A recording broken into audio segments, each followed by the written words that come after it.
Maraming salamat sa pag-invite mula sa FKM Motorcycle Philippines. Nandito tayo sa planta nila at ito yung motor na i-reveal ko para sa inyo ngayong araw. Ito yon. Ready na ba kayo? And 3, 2, 1. So good morning. Dito tayo ngayon sa lugar namin, sa Payatas.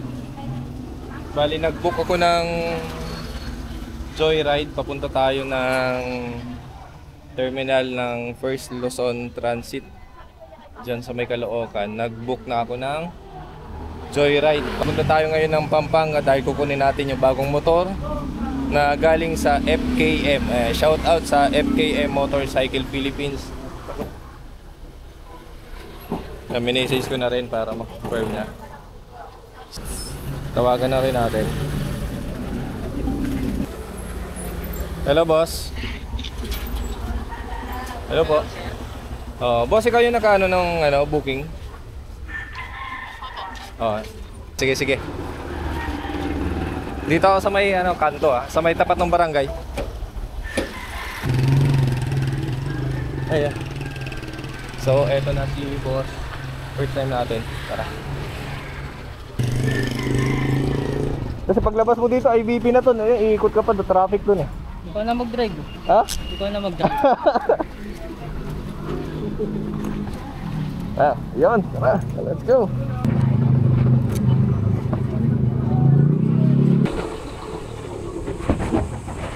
Tayo sa may monumento sa Caloocan.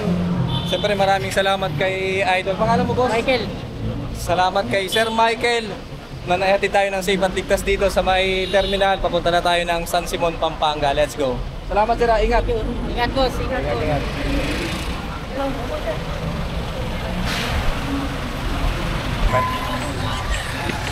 Kaya pa rin talagang tao. Dito ba? Oo, unang kanto, lagpas ng LRT. So nandito na tayo sa terminal ng First North Luzon Transit. Ito yung biyahe papuntang. So ito na, babiyahe na mula dito sa may Caloocan, sa may monumento. So babiyahe tayo ng naging kulang 1 oras.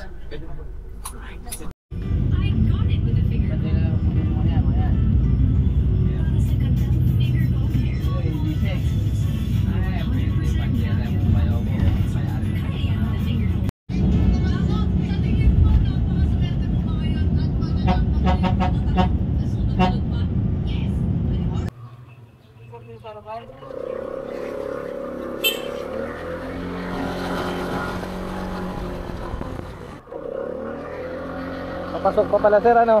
Oo, medyo malayo-layo pa. Okay.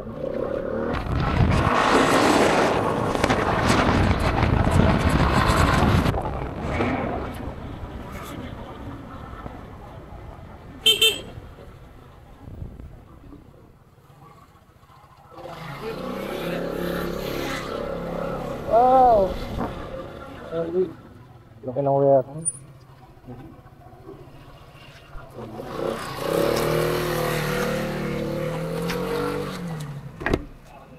Grabe, dito na tayo sa warehouse FKM. Ayan. Sir, welcome po kayo. Ay!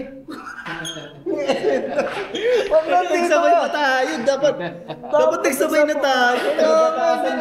Kapit-bahay ko lang Kapit-bahay na. Nandyan din si Robin, tsaka si Boomer. Nandun sila sa Victoria. So good morning. Dito tayo ngayon sa FKM. Dito sa warehouse nila sa San Simon, Pampanga. Nandito yung mga idol natin. Ayan, Jamis nandito. Buhay sa Lamaria. Team na Tagumpay. Motokim nandito rin. So maglalagay din tayo. Mr. Ron Vlogs gawin natin dito sa atin. Saan tayo? Dito tayo sa... Naliligaw po yan. Yan, tabi mo sa akin. Ano sa'yo? Dito tayo. Ayan, shoutout kay Peacebomb. Nandito rin pala si Peacebomb. Hey! Mr. Ron.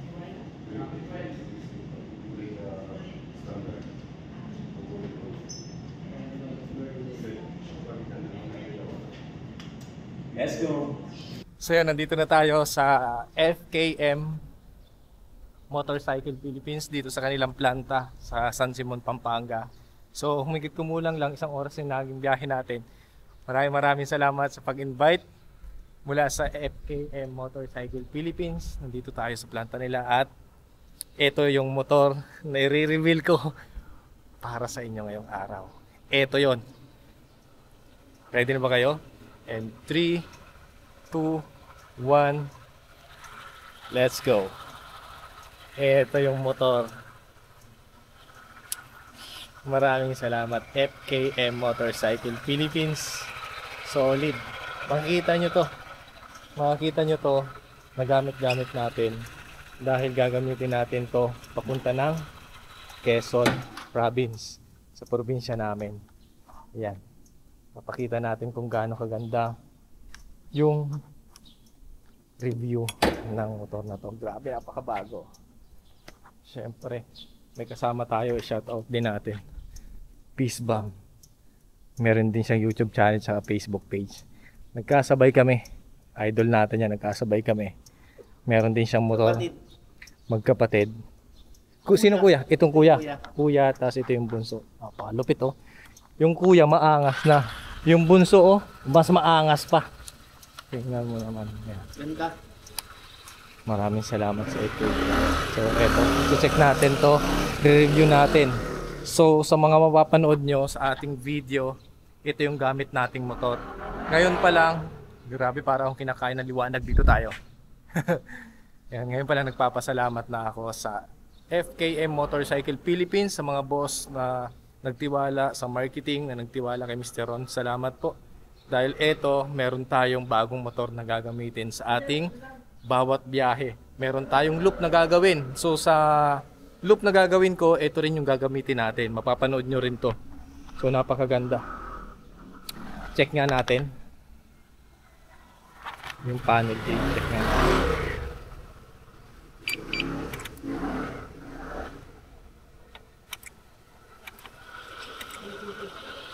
Grabe oh.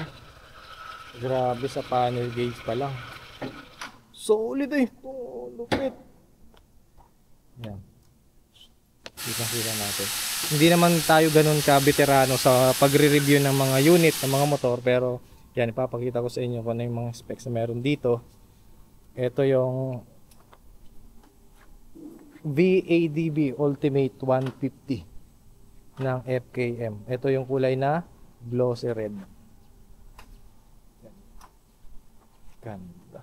Check natin yung hazard.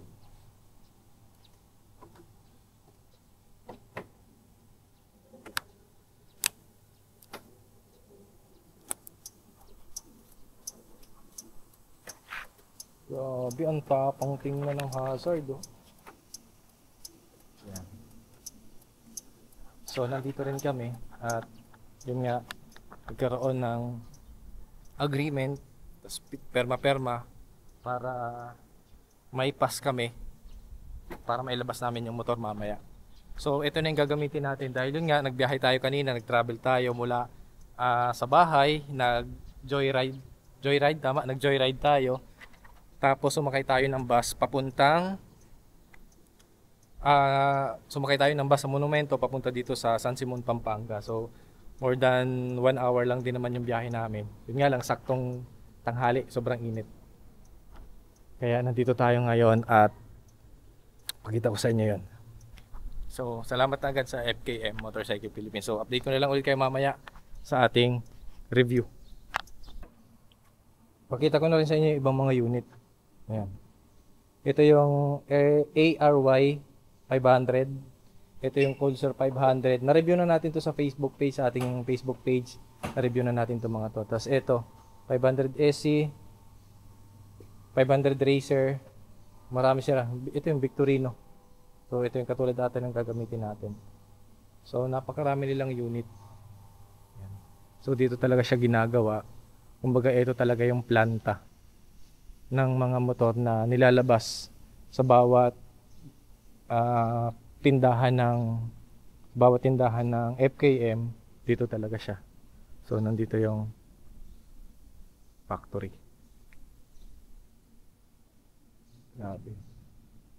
Nandito rin kasama natin si Boomer Vlog tsaka si Robin Moto Vlog. Kasama rin natin si Peace Bomb tsaka ayun, ready na namin yung mga motor, kompleto ng mga gate pass. So pabiyahe na kami. Anong oras? Alas 2 na. So take off na ako kasi diretso pa ako ng Quezon Province. So maya maya take off na rin ako. So kita-kits tayo sa daan hanggang pag-uwi. Sama natin yung vlog na to, kadugtong nung video natin kanina. So napakaganda. Mamaya matitest ride natin kung ano yung performance nung gagamitin natin na ADB Ultimate 150. Let's go. So yun, preparation na. Nagsuot na ako, gear up na, and biyahe na kami. Kasama ko si Peace Bomb. Diretso na kami, uwi na namin yung motor. So maraming salamat sa FKM Motorcycle Philippines dahil meron tayong gagamitin sa ating Quezon Province Loop. So ito yung makikita nyo sa ating pag-iikot sa Quezon. Salamat po. Shout out kina sir. Sila yung kaya ito nabuo na build dahil sa kanila, sa production nila. Kita natin yung production ng buong FKM. So lahat ng nire-release ng FKM gamit natin dahil sa kanila. Napaka-solid. Salamat po. Shoutout kina sir. Yan, napakasisipag at siyempre napakababait ng mga staff ng FKM. Tara. So ayan. So dito pa lang. Grabe, napakaganda na. Yung handling niya, napakaganda. And siyempre, yung power niya, napakaganda. So sana mga pagbiyahe natin, mahikot natin ang Quezon ay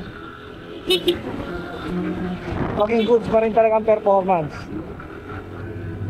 Ganda, sobrang solid.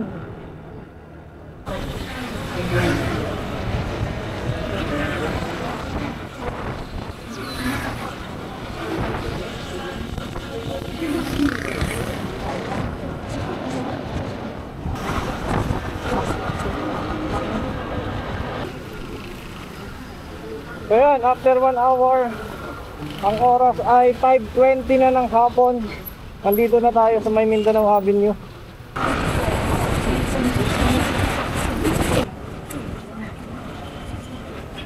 Ayan, kanina nasa Mindanao Avenue tayo. Lumabas na tayo dito sa Antipolo dahil hihingi muna tayo ng gabay at basbas dito sa simbahan ng Antipolo. Paakyat na sa ng Antipolo. Update ko na lang kayo mamaya. Let's go. Ngayon ang tutahin mamamatay. Mabagi na umarihan na puto ng grasya. Ang Panginoong Diyos ay sumasayo. Bukod kang pinagpala sa bahay lahat. Pinagpala ang lahat ng mga santo. Ipanalangin mo kami. Ang pinagling na pinagmana ng salang original. Ipanalangin mo kami. Lang din yung loob ng simbahan. Medyo ilan ba tayo? Palubat na rin tayo. So kuha lang tayo ng konting clips. Ayan. Ito yung palabas. Kuha lang tayo ng konting clips. Makita lang natin yung loob ng simbahan.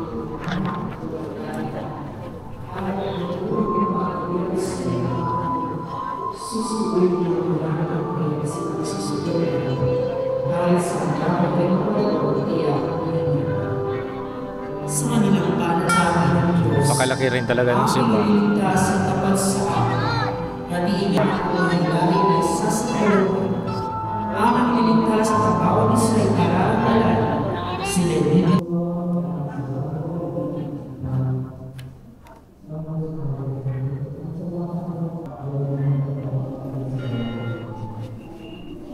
So ayan, magandang gabi. Umabot tayo dito sa Antipolo Church, dito sa simbahan ng Antipolo. So sinabay na rin natin pabasbasan yung ating motor para nang sa ganung safe at ligtas yung ating magiging biyahe. Kapag uwi natin sa Quezon Province, dala natin yung motor. So hinabol lang natin yung oras para sa take off ko mamaya hindi masyadong hassle. Kasi diretso na ako sa biyahe at tapos iikot na tayo doon, kaya dinaan ko muna talaga dito sa simbahan. Ayan. Umabot tayo, dumating tayo dito ng 7.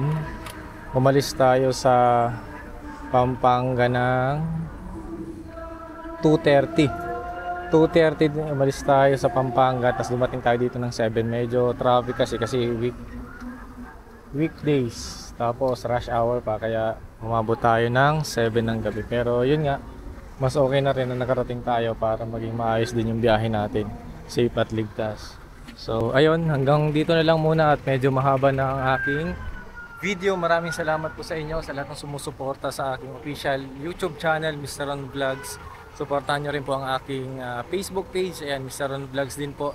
And sa pamamagitan po ng inyong panonood, pag-share po ng video dito sa YouTube, ay matutulungan nyo po ako para ma-reach na natin yung 100,000 subscribers. So malapit na tayo, parang umaabot na tayo ng 78,800 subscribers. So konti na lang, para nasa something 21 plus o 22,000 na lang yung hahabulin natin para mag 100,000 subscribers tayo, and at the same time makuha natin yung silver play button. So yun talaga yung goal natin this year. Sana makuha natin yung silver play button. Sa pamamagitan po ninyo, sa tulong po ninyo, makukuha po natin yung ating goal na silver play button sa ating YouTube channel. Maraming salamat. So huwag niyo po kalimutan, mag-comment po kayo dyan and mag-subscribe sa mga hindi pa nag-subscribe. So nandito tayo sa Antipolo Cathedral, dito sa Antipolo City. So sa mga taga dito, shoutout po sa inyo, and sa mga nakasimba na dito, yan. Ito po yung kalagayan at sitwasyon ng Antipolo Church. Maraming salamat po sa inyong panonood. Thank you po. God bless and bye bye. Thank you.